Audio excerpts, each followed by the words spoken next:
बिस्मिल्लाहिर्रहमानिर्रहीम। अस्सलाम वालेकुम। कैसे हैं आप सब लोग? हम तो बिल्कुल ठीक ठाक हैं। और चूंकि मुल्तान है, मुल्तान का मौसम तो मशहूर होता है गर्द गदा गोरिस्तान, मतलब एक बड़ी कोटेशन मशहूर है कि जी यहाँ पे गर्मी भी बहुत ज़्यादा होती है, यहाँ पे गर्द भी बहुत ज़्यादा होती है, यहाँ पे कब्रिस्तान भी बहुत ज़्यादा है और यहाँ पे गदागर यानी कि फ़कीर भी बहुत ज़्यादा है। और ये चीज़ बिल्कुल 101% ठीक है, क्योंकि आप देखिए कि गर्मी शदीद तरीन होती है, कब्रिस्तान बहुत ज़्यादा है, यहाँ पर फ़कीर गली की साइड से निकलो नहीं तो फ़कीर आ जाता है।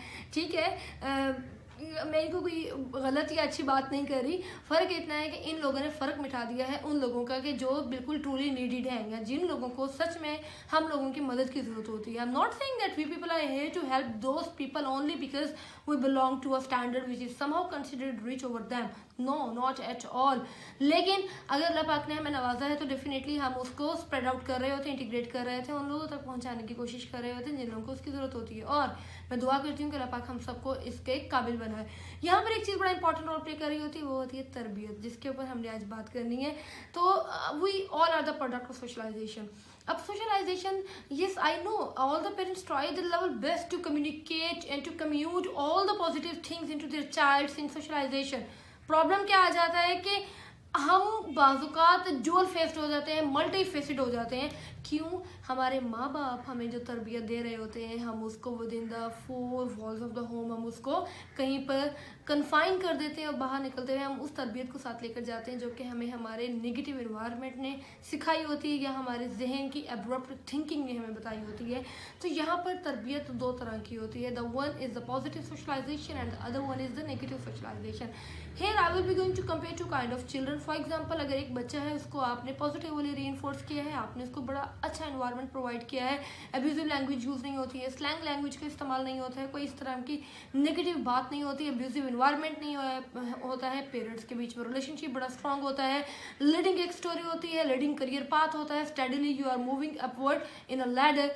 लेकिन एक वो सिनेरियो है जहाँ पर अब्यूजिव इन्वायरमेंट है, जहाँ पर पेरेंट्स के बीच में रिलेशनशिप अच्छे नहीं है, जहाँ पर बच्चों को टाइम नहीं दिया जा रहा है, जहाँ पर लैक ऑफ कम्युनिकेशन है, जहाँ पर बच्चों के कंसर्न्स को इंपॉर्टेंस नहीं दी जाती है, जहाँ पर उन लोगों के कंसर्न्स को इंपॉर्टेंस दी जाती है जो कि फैमिली का पार्ट नहीं होते। What the people would say, remember remember remember, अगर आप यही सोच रहेंगे कि लोग क्या कहेंगे तो आप इसी चीज़ में स्टक आउट हो जाएंगे and you will be nowhere.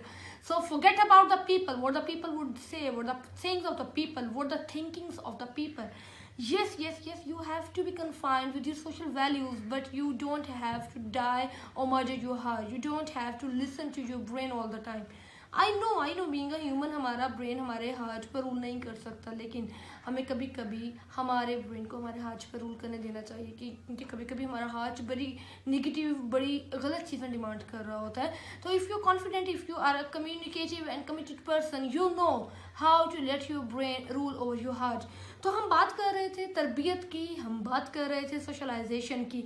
आप कोशिश करें अपने बच्चे को वो एनवायरनमेंट प्रोवाइड करें जहाँ पर बच्चा कॉन्फिडेंट हो सके, जहाँ पर बच्चा पैसिमिस्टिक ना हो बल्कि ऑप्टिमिस्टिक हो, जहाँ पर बच्चा पॉजिटिव हो नेगेटिव ना हो, जहाँ पर बच्चा कंपैटिटिव हो, जहाँ पर बच्चा जानता हो how to communicate with other people, how to deliver their thoughts, how to deliver whatever they're thinking inside of their mind, inside of their heart and inside of their body.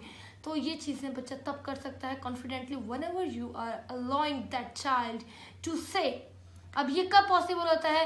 जब आप उसको positive environment they रहे होते हैं। तो prerequisite क्या होता है? Environment. Now you have to make a scenario कि किस किस्म का एनवायरनमेंट एक बच्चे के लिए अच्छा हो सकता है और किस किस्म का एनवायरनमेंट बच्चे के लिए बुरा हो सकता है। मैं यहाँ पर बहुत ज़्यादा पीक पर नहीं जाऊँगी, लेकिन बहुत सारे बच्चे क्रिमिनल एक्टिविटीज़ में इन्वॉल्व हो जाते हैं, बहुत सारे बच्चे अनफॉर्चुनेटली ड्रग एडिक्ट भी बन जाते हैं। वो क्यों बनते हैं? क्योंकि उनके कंसर्न्स को उनकी फैमिलीज अंडरस्टैंड नहीं कर रही होती हैं। आप एक बात याद रखिएगा, आप अपने बच्चे को वो ट्रस्ट वो कॉन्फिडेंस लेवल दें, वो आपसे हर बात शेयर करेगा। लेकिन हम लोगों के अंदर इतना फेयर होता है कि हम अपने बच्चे को वो लेवल ऑफ कॉन्फिडेंस प्रोवाइड नहीं करते, इस फेयर से वो बच्चा हमें छोड़ ना दे।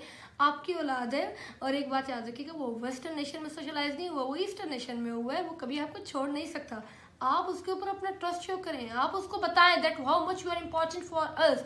लेकिन उस इम्पॉर्टेंस के लिए ब्लैकमेलिंग सही नहीं होती है, ठीक है? ब्लैकमेलिंग इमोशनल ब्लैकमेलिंग होती है। कभी कभी बच्चे पेरेंट्स को इमोशनली ब्लैकमेल कर रहे होते हैं, कभी कभी पेरेंट्स ना चाहते हुए भी ये हरकत कर रहे होते हैं। तो इस चीज़ से बाहर निकलने की ज़रूरत होती है, और ये चीज़ तब पॉसिबल होती है जब हम सोशलाइजेशन को इतना स्टिफ, इतना स्ट्रॉन्ग, इतना फॉर्म, इतना बिलीफ उसका स्ट्रॉन्ग कर देते हैं कि हमें पता हो whatever we are teaching, whatever we are conveying, whatever we are avoiding is just the right direction and it would be bringing the right consequences. Hopefully आप लोगों को मेरी बात समझ आई होगी, अगर मेरी कोई बात बुरी लगे प्लीज़ माफ़ कर दीजिएगा. And yes don't forget to subscribe my YouTube channel, like my videos. अगर वो आपको सच में अच्छी लगती हैं कमेंट करें, इसको आगे भी शेयर करें. Thank you so much.